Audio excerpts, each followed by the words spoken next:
दोस्तों, भारत हमेशा से राजे रजवाड़ों और किस्से कहानियों का देश रहा है। हमें अपने इतिहास से इतना प्यार है कि न जाने कितने पुराने किले हमने आज तक संरक्षित करके रखे हुए हैं। हेलो दोस्तों, वेलकम है आप सबका खान रिएक्शन यूट्यूब चैनल में। एक नई वीडियो आपके लिए लेकर आए हैं, उसका रिएक्शन हम करेंगे भारतीय इतिहास की कुछ अनसुनी कहानियों के साथ। चलिए वीडियो को शुरू करते हैं।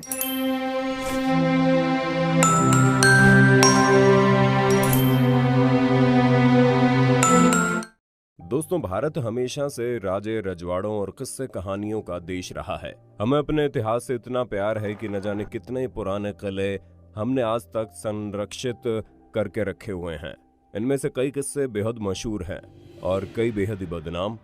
मसलन भानगढ़ के किले को देख लीजिए, जिसे बॉलीवुड और इंटरनेट ने एक अलग ही पहचान दे दी है। क्या कभी आपके मन में सवाल नहीं उठता कि बाकी के किलों में ऐसा और क्या रोमांचक देखा जा सकता है? मगर हाँ, तो आपने बिल्कुल सही जगह क्लिक किया है, क्योंकि आज हम आपको बताने वाले हैं कुछ ऐसे ही ऐतिहासिक फोर्ट्स के बारे में जो बहुत ही विचित्र कारणों से मशहूर या बदनाम है। आगे बढ़ने से पहले वीडियो को लाइक करना ना भूलें और बेल आइकन दबा दें। शनिवार वाड़ा महाराष्ट्र के पुणे में स्थित है, जिसे पेशवा की कैपिटल बिल्डिंग की तरह डेवलप किया जाना था। आपको बता दें, मराठा साम्राज्य में पेशवा राजा का प्राइम मिनिस्टर होता था। जब सतारा के लोगों ने आपत्ति जताई तो एक पेशवा कैसे पत्थर का किला बनाने का आदेश दे सकता है? यह आदेश तो राजा को देना चाहिए। तब राजा के एक पत्र भेजने के बाद इसका बाकी काम ईंटों से किया गया। 1773 में नारायण राव, जो कि बहुत ही कम उम्र में पेशवा बन गया था, उसकी यहाँ हत्या कर दी गई।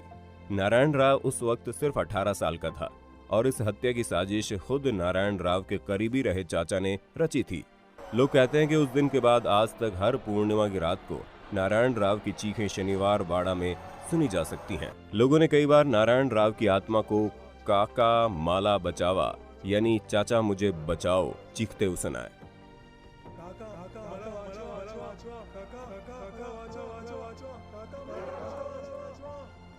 1828 में शनिवार वाड़ा में आग लग गई, जो 7 दिन तक नहीं बुझाई जा सकी, जिस वजह से किले के मजबूत ग्रेनाइट वाले हिस्से के अलावा सब जलकर बर्बाद हो गया। ताल बेहट फोर्ट।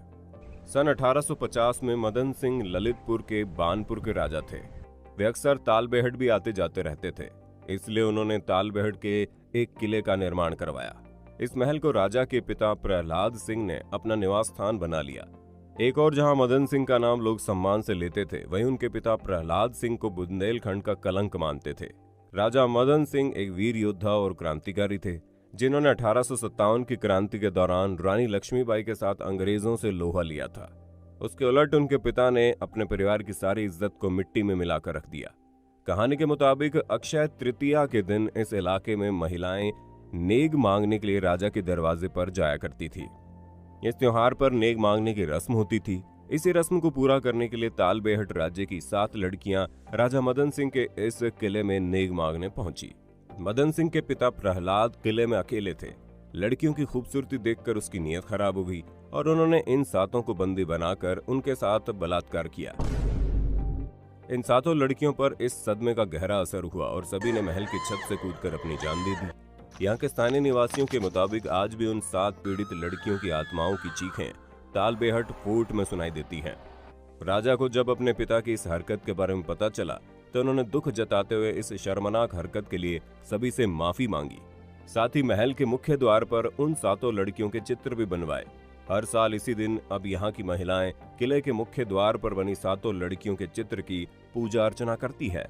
लोगों की मान्यता के अनुसार ऐसा करने से उन आत्माओं को शांति मिलती है। इस शर्मनाक घटना के बाद ही यहाँ के लोगों ने उन लड़कियों की याद में अक्षय तृतीया का त्योहार मनाना भी बंद कर दिया था। यहाँ के लोग किले को आज भी श्रापित और अशुभ मानते हैं। कई बार लड़कियों की चीखने की आवाज महसूस की जा चुकी है, इसलिए रात ही नहीं बल्कि दिन में भी यहाँ लोग जाना ठीक नहीं समझते। ग्वालियर फोर्ट। ग्वालियर का ये किला भारत के सबसे पुराने किलों में से एक है। ये माना जाता है कि ये किला कम से कम 1100 साल पुराना है, पर स्थानीय लोगों की माने तो किले की उम्र और ज्यादा मालूम पड़ती है। वो लोग मानते हैं कि किले को 3री शताब्दी के दौरान बनाया गया था। इतना पुराना होने की वजह से इस किले पर कई अलग अलग शासकों ने राज किया। जैन, मुगल, मराठा, न जाने इसने कितने ही राज देखे हैं और हर बार सत्ता के बदलने पर इस किले को नया रंग देने की कोशिश की गई। जिस वजह से किले के अंदर विभिन्न धर्मों के अलग अलग मंदिर और एक स्कूल भी है। दरअसल ये बात उस जमाने की है जब एक मराठा राजा रंजीत राव का यहाँ शासन था। राजा की कोई संतान न होने की वजह से राजा को हमेशा ये डर सताता रहता था कि कोई तख्ता पलटकर उसकी सियासत न छीन ले। इस डर को दूर करने के लिए राजा को एक ही रास्ता सूझा। राजा ने हर उस इंसान को गिरफ्तार करना शुरू कर दिया जो उसे अपनी गद्दी के लिए खतरा लगता था। इतना ही नहीं, राजा ने बर्बरता की हदें पार कर दी। जिन तहखानों में उन्हें रखा जाता था वहां पर उन्हें अफीम का पानी पिलाया जाता था, जिससे कि वो सभी कैदी धीरे धीरे अफीम के आदी हो जाएं। इन लोगों को इस तरह अफीम दी जाती थी कि ना वो कुछ खा पाएं और ना ही फिर सो पाएं। जब किसी कैदी को अफीम की लत लग जाती थी तब उसे अफीम देना छोड़ दिया जाता था ताकि वो तड़प तड़प कर मर जाए। क्या आपने मानसिक हिंसा का इससे क्रूर उदाहरण कभी देखा है? माना जाता है इन कैदियों को इतना सताया गया कि इनकी आत्माओं को भी अब तक शांति नहीं मिली और वे इसी किले में भटकती रहती हैं। कई बार लोगों ने इनकी तड़पन महसूस भी की है। इस दावे में कितना दम है ये तो कोई नहीं बता सकता। आपको इसके बारे में क्या लगता है, कमेंट में बताइए। मालचा महल दिल्ली के चाणक्यपुर इलाके में बसा मालचा महल अब रिड्स के जंगलों के बीच बस एक खंडर बनकर रह गया है। मालचा महल को फिरोज शाह तुगलक ने 1325 में बनवाया था, पर इसकी असली कहानी शुरू होती है 70 के दशक में। तो ऐसा क्या हुआ था 70 में? दरअसल खुद को बेगम विलायत महल बताती एक महिला अपने 2 बच्चों सकीना और अली रजा के साथ नई दिल्ली रेलवे स्टेशन के वीआईपी लॉन्ज में धरना देकर बैठ गई और उसे ही अपना घर बना लिया। बेगम का ये दावा था कि वो अवध के नवाब वाजिद अली शाह से संबंधित है और उनकी सरकार से ये मांग है कि नवाब की लूटी हुई प्रॉपर्टी उन्हें वापस लौटाई जाए। ये धरना लगभग 10 साल चला और फिर आखिरकार 1978 में एक समझौते के चलते इंदिरा गांधी ने उन्हें मालचा महल में रहने की इजाजत दे दी। महल में जाने के बाद बेगम ने किसी भी बाहरी आदमी के वहां आने पर रोक लगा दी। महल की सिक्योरिटी के लिए उन्होंने कुछ कुत्ते भी रखे और लोगों को महल से दूर रखने के लिए कांटेदार तारों से उसे ढक दिया। 1990 में महारानी ने जहर खाकर आत्महत्या कर ली और 2016 में सकीना की भी मौत हो गई। परिवार ने अपनी ज्यादातर जिंदगी गरीबी में गुजारी, जिसे बीबीसी जैसे बड़े चैनल समय समय पर कवर भी करते रहे। साल 2017 में प्रिंस रजा की मौत के बाद पूरा महल फिर से खाली हो गया और इसे जनता के लिए खोल दिया गया। फिर कुछ ऐसा खुलासा हुआ जिसने सबको हैरान कर दिया। द न्यूयॉर्क टाइम्स की जर्नलिस्ट एलेन बैरी ने इन्वेस्टिगेशन में ये खुलासा किया कि इस परिवार का वाजिद अली से कोई संबंध नहीं था। एलन ने पता किया कि विलायत महल एक लखनवी सरकारी अफसर की पत्नी थी जो आजादी से पहले ही मर चुके थे। साथ ही विलायत को लाहौर के एक मेंटल हॉस्पिटल में भी रखा गया था, जहां से निकलते हुए उन्होंने ये दावा करना शुरू कर दिया था कि वो अवध की रानी है। उनके सबसे बड़े बेटे इंग्लैंड चले गए थे और बाकी दोनों बच्चे उस वक्त बहुत छोटे थे, जिससे ऐसा भी लगता है कि शायद उन्हें तो सच्चाई मालूम भी नहीं थी, तो बस वही करते गए जो उनकी मां ने उनसे कहा। कथित प्रिंस के मरने के बाद कुछ लोगों ने महल के पास पैरानॉर्मल एक्टिविटीज भी रिकॉर्ड की, पर इन दावों में कितनी हकीकत है ये अभी कोई नहीं जानता। इस कहानी को अमेज़न प्राइम वीडियोस द्वारा एक वेब सीरीज में बदलने की बात भी काफी वक्त से चल रही है।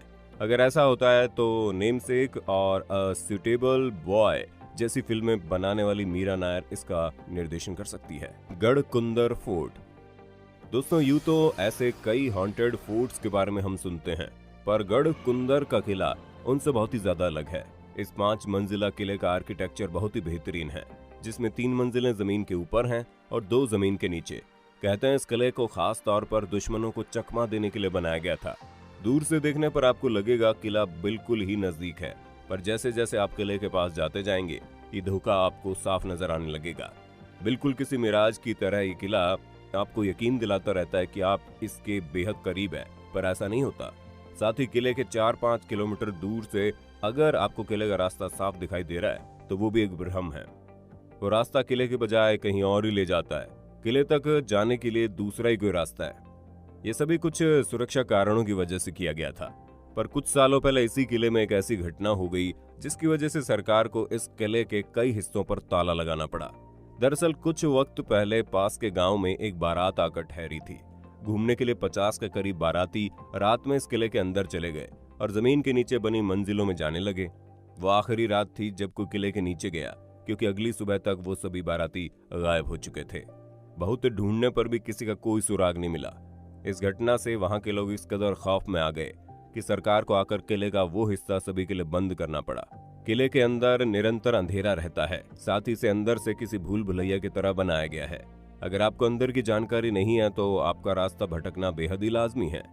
किले के इस तरह के निर्माण के लिए कुछ लोग महल के नीचे खजाने के मौजूद होने का तर्क भी देते हैं।